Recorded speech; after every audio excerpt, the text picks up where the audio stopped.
Now we're going to discuss some basic techniques of a defensive lineman. First thing we want to talk about are the two stance. It's a 3-point stance and a 4-point stance. It's important that you understand no matter which stance you choose to use, your first step needs to always be forward. And you always want to put your hands on offensive linemen before they put their hands on you. No matter if you're using a 3-point stance or a 4-point stance, make sure your first step is always forward. And always get your hands on the offensive lineman before he gets his hands on you. So if I'm in a 4-point stance, this will be mainly for nose guards, interior defensive linemen.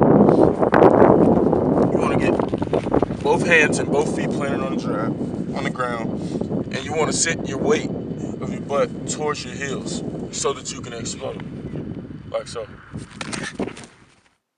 Here's some key points to remember when getting in your 4-point stance. Get both hands and knees planted into the ground. Make sure you also set the weight of your butt towards your heels so that you can explode out of your stance. And the most important thing, remember, get your hands on the offensive lineman before he gets his hands on you. Now let's take a look at that in slow motion.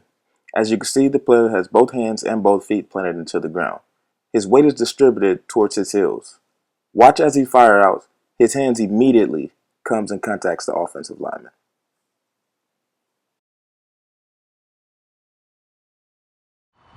Next thing we want to work on is our 3-point stance, which is primarily for speed rushing or anything of that sort if you're not on the inside of the defensive line.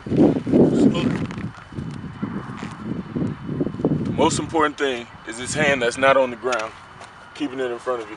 So let's say my offensive lineman is right-handed. I want to put this hand on the ground so that I can get it over here before he does. So at the snap of the ball, the first thing that you want to do is shoot your hand. Get your hands on him before he gets hands on you. 9 times out of 10, you can win the battle. Remember, when doing the 3-point stance, try to mirror the offensive lineman's stance. And secondly, keep your up hand ready to fire out. Now let's take a look at our 3-point stance.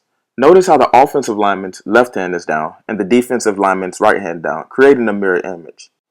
Secondly, notice how the defensive lineman's left hand is up and in the ready position so that he may fire it when the ball snaps.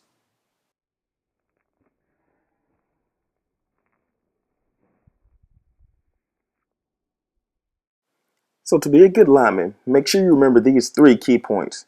Always get in the proper stance.